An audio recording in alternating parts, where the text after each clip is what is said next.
Hello everyone.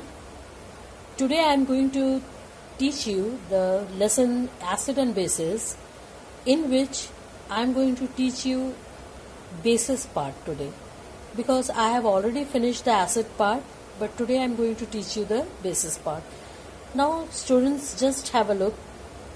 The bases part, actually what? First we will go with the definition. The bases.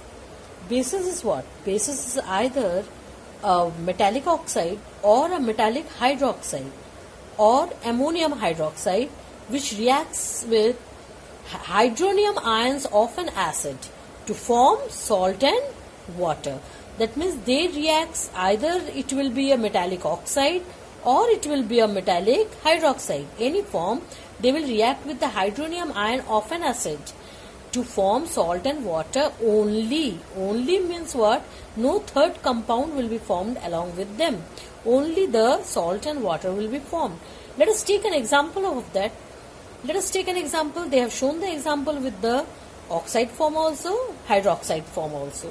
So let us take an example of copper oxide, metal oxide with an acid. Any acid we can take. The three metallic mineral acids we have come across: hydrochloric acid, sulfuric acid, nitric acid. So we can take an example with any one of them.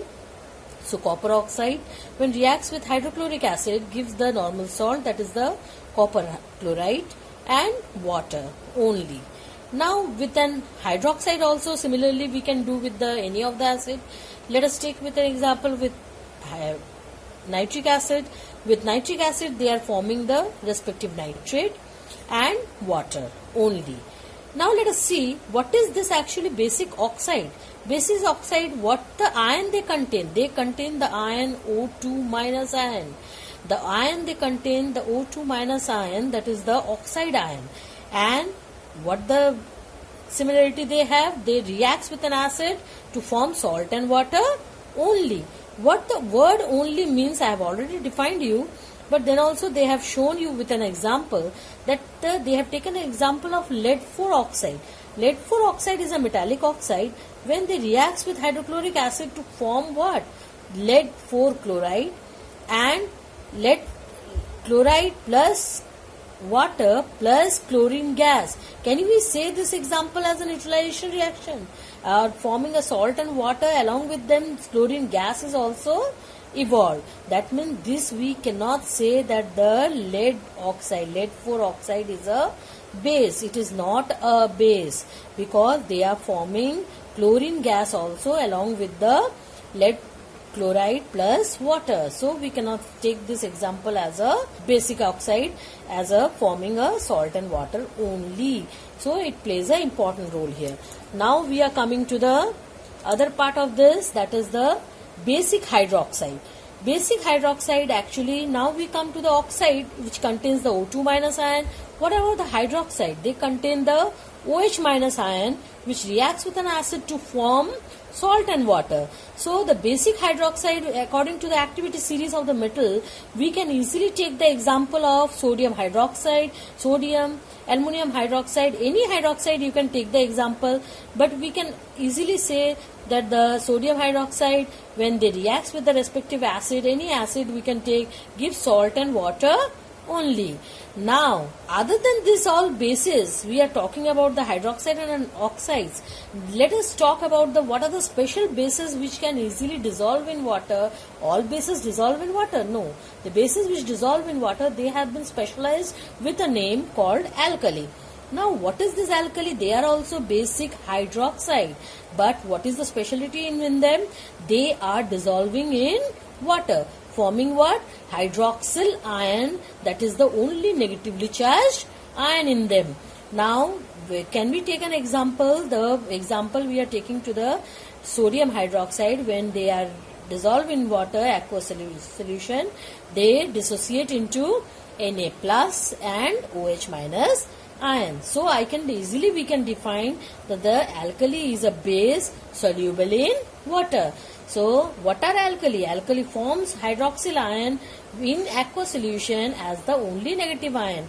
That's why we can easily say that they turns as a basis which turns red litmus paper blue. Now there is an exception that you have to always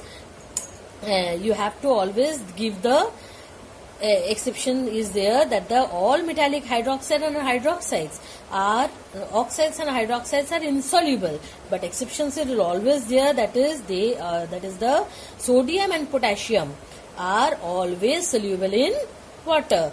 And coming to the next to them, that is the calcium, that is slightly soluble in water. That's why we are not taking as a highly soluble, they are slightly soluble. But we are talking about the most common soluble bases, that is the sodium and potassium salts are always highly recommendable. Now coming to the next, that means they are taken as a very strong alkali.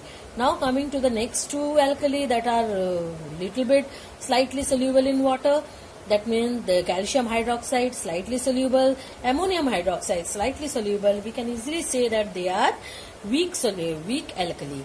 Now that means the first two are the strong alkali because they completely dissociate in their aqueous solution. What about the other two, that is the calcium and the ammonium? They feebly dissociate or weakly dissociate, ionized in their aqueous solution. That's why we say in common that all alkali are bases, because all soluble bases are alkali, but all bases are not alkali, because the bases which are soluble in water, they are only considered to be an alkali. Now we are coming to the classification of bases. Classification of bases on the basis of their strength. Just now we had a talk about the strength, that means the strong and the weak alkali. Now strong alkali means complete dissociation of aqueous solution. Complete dissociation of aqueous solution, that is the complete dissociation of aqueous solution to produce what? High concentration of OH minus ion. So example we can easily take. What example we will take here? The same again, the high activity series metals, that is the sodium and potassium hydroxide. They are the very good alkali, that means they dissociate completely. Can you see from the example, NaOH when dissociate, they give the respective Na plus OH minus ion. That means they dissociate completely. What about the weak alkali? They partial dissociate and get ionized very weakly. A very low concentration of OH minus ion is dissociated into the solution. Example, you can easily take the ammonium hydroxide ion, or you can easily take calcium hydroxide, the other two examples which we have already learned. Now we are coming to on the basis of their acidity. Acidity, on the basis of their acidity, in the acid chapter also, acid part also, we have learned in the previous classes that acidity of on the basicity of an acid, at that time we have learned that they contain one molecule of an acid contain how much hydronium ion they contain. Now in this part we will learn that one molecule of a base, how many hydroxyl ion they will contain. On that basis they will be parted into three categories, that will be monoacidic, diacidic and triacidic. So on that basis we will learn today, that is the monoacidic. What is monoacidic? That means one molecule of an acid, after complete dissociation into the infused or aqueous solution, they will dissociate to give one OH minus ion into the solution. That means example, from the one molecule of an acid of a base will give one OH. That means from the formula also we will come to know that one Na, that means NaOH, since it is having no number in front of them, that means it is a one NaOH. That means KOH, one molecule of potassium hydroxide, one molecule of ammonium hydroxide. It contains how many OH in them? Only one OH. That means it is coming under monoacidic. Similarly, diacidic. It is a base that contains one molecule of that base contain two OH. Can you see from the formula? It contains two OH in one molecule of that base. When we dissociate them, they dissociate into Ca2 plus 2 OH minus. So how many OH minus is there? After dissociation we find that 2 OH minus is getting dissociated. Similarly with the triacidic also we find that it is getting dissociated into. Okay, now in the triacidic also you see one molecule of an base contains three 3 replaceable hydroxyl ion with them. So for example, you can easily take the ferric hydroxide. Ferric hydroxide is why I am taking ferric hydroxide when they contain the 2 variable valency 2 and 3, but we are talking about 3 hydroxyl ion, so ferric will be considered. Aluminium, we know that 3 replaceable hydrogen atoms ions are there, so it will be 3 aluminium will be also can replace 3 hydroxyl ion with them. Now this is all about the on the basis of strength, on the basis of acidity.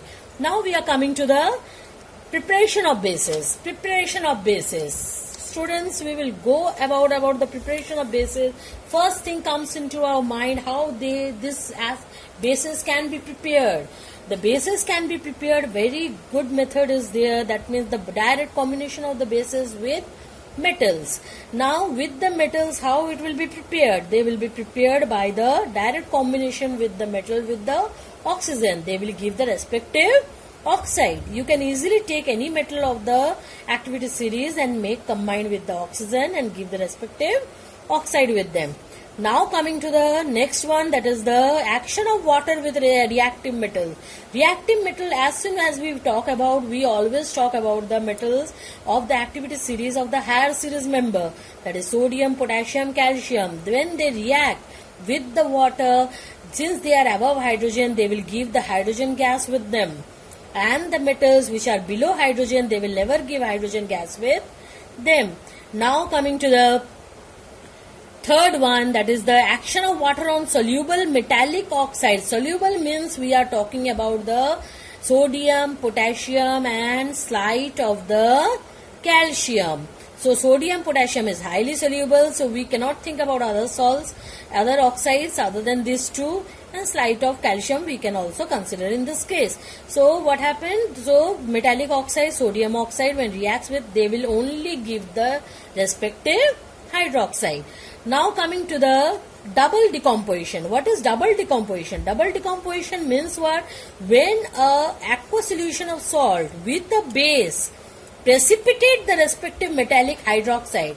Students, one thing you should keep in mind, that when any salt and a base, alkali, when they react, they give the precipitate of respective metallic hydroxide. You are very much acquainted with the term hydroxide. I have already told you that the metallic hydroxide other than sodium, potassium, ammonium and the calcium is slightly soluble, but other than this, but sodium and potassium are highly soluble. Other than this, the rest of the metal salts, hydroxides are forming their hydroxides forms the precipitate.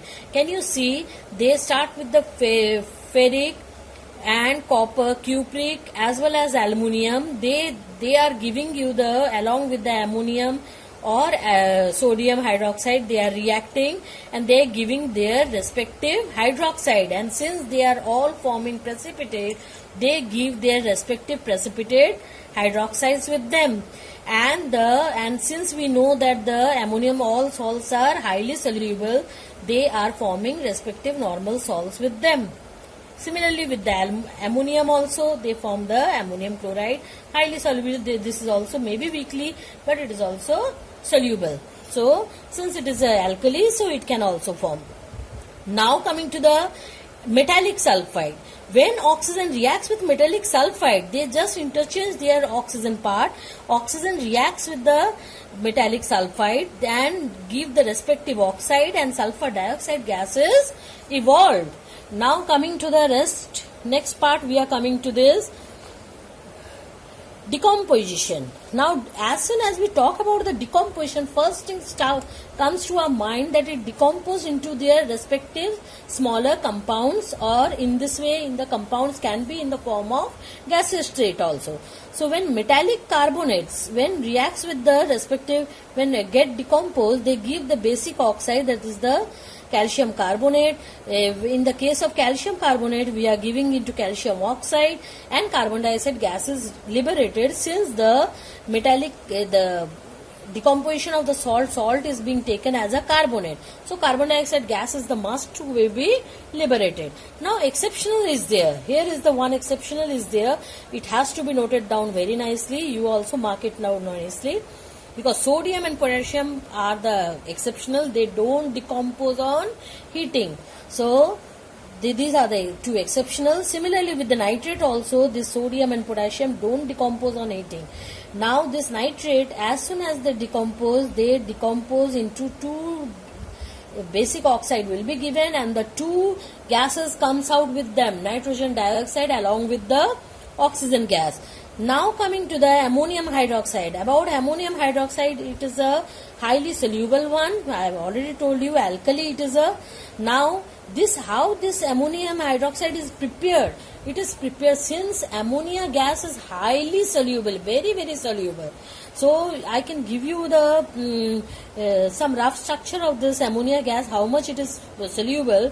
You can easily understand by the estimation of this, that 1 volume of water can dissolve near about 700 volumes of ammonia gas at normal temperature, that is the 20 degree to 25 degree centigrade. Can you understand that how much dissolving power of ammonia gas in a water is? That's why it is considered to be, the last line is very important. Ammonia is extremely soluble in water. So this one, maybe it forms a weak alkali, but it is highly extremely soluble in water. That's why ammonium hydroxide is easily prepared by dissolving ammonia gas in water. So no any other extra effort can be done about it. Now coming to the properties, physical properties, you can easily do what the bases alkali, bitter in taste, and they can show changes in the indicators and all. So you can easily learn them. The last line is very important. It should be moist in nature, because insoluble one do not show any effect in the indicators. Now coming to this box, they are soapy in nature. That's why we find that our skin also, the alkali reacts with the oil. Our skin contain oil in them, okay, in the form of fat. Then when this caustic soda and all this thing, the detergent and all this thing, the soap and all, it contains, when we touch them, they contains the caustic soda and caustic potash in them. The reaction takes place and the soapy solutions are formed, because it reacts, the soap, the caustic alkali reacts with the oil to form soap. This caustic potash acts with them, with the oil of our skin, and they form soapy in nature. That's why we feel soapy in touch, to touch the alkali. And now about this all corrosive nature and this all about the strong electrolyte, this all points you can learn. Out of 2-3 points you should remember at least. Now coming to the chemical properties. Chemical properties, very important point. First point itself is very very important. Again we are coming back to sodium and potassium and all. That is the very strong alkali absorb. You know that they absorb carbon dioxide. The same thing. Decomposition gives the carbon dioxide gas, and absorption gives the carbonate, respective carbonate. So absorption, you can easily, strong alkali can absorb the carbon dioxide from the air itself also to form the respective carbonate. So you can understand about the sodium and potassium hydroxide, they can absorb the carbon dioxide from the air itself to form the respective carbonate and the water. So you please remember this point. And next is what, since we know that the basic bases and alkali reacts with acid to form salt and water, so here also 2 points have been given. Any points you can write to give the normal salts and water. Now coming to the third point, they precipitate an insoluble metallic hydroxide when reacts with the salt of heavy metal. Please underline these 3 points. 3 metals. What are the heavy metal? Copper, zinc and iron. These 3, when they reacts with the alkali we know these 3 very well known alkali are there. They reacts with this heavy metal salts. They give the respective salt with them, that is the respective ammonium salt with ammonium hydroxide, or sodium salt with sodium hydroxide, or sodium salt with the this one, and giving the respective insoluble hydroxide. There is the turning point, insoluble hydroxide. And since we have taken the heavy metallic salt, out of this the 2 of which, the first and the third, copper and they are coming under the transition elements of the periodic table. So they are having the characteristic color with them. So they will show the precipitate also with the characteristics color. So what is the characteristic color of them? Since copper is blue in color, they will show the precipitate with the pale blue in color. What about the zinc? It is a representative element, so it will show the white precipitate only. Now coming to ferrous. Ferrous is light green in color, so she will show the precipitate also dirty green in color. But if we take the ferric, then it will show the reddish brown in color or brownish in color. Now coming to the again note, give a double tick to this, that we will talk about the amphoteric. You know what is amphoteric? You are quite known about this amphoteric in nature, because amphoteric oxides are what? Which reacts with acid also as well as with the alkali also to form the salt and water only. But what about them? Who are those three elements? That is the zinc, aluminum and lead. And these three, when dissolved with the excess of that, then what happened? When the little amount will be given, they will form the respective precipitate with them. What about when excess amount of the reagent if we will give them? That was the sodium hydroxide and sodium potassium hydroxide. Then what will happen? They will give the soluble salt. That means they will form a complex salt which is soluble in nature. That is the complex salt will be formed with them. Now coming, that is with the zinc, they will give the sodium zincate. With the lead, it will form the sodium plumbate. With the another one is the aluminum, with the sodium aluminate. So they are what? They are the salt, but they are the complex salt, and complex salts, they will form the distinctive color with the color, and they will deep color solution they will be formed, which is soluble in nature. Now coming to the formation of ammonia gas. How ammonia gas will be formed? Ammonia gas will be formed when alkali are warmed with an ammonium salt. Alkali, again we are talking about the alkali, we can easily take this alkali as an example. So when warmed with ammonium salt we can take ammonium chloride, ammonium sulfate, anything you can take. When it will, and you know children, this reaction you will learn in the chapter of ammonia chapter, when you will learn the lab preparation of ammonia, it will come there. It is the lab preparation of ammonia when the ammonia gas is prepared by this process.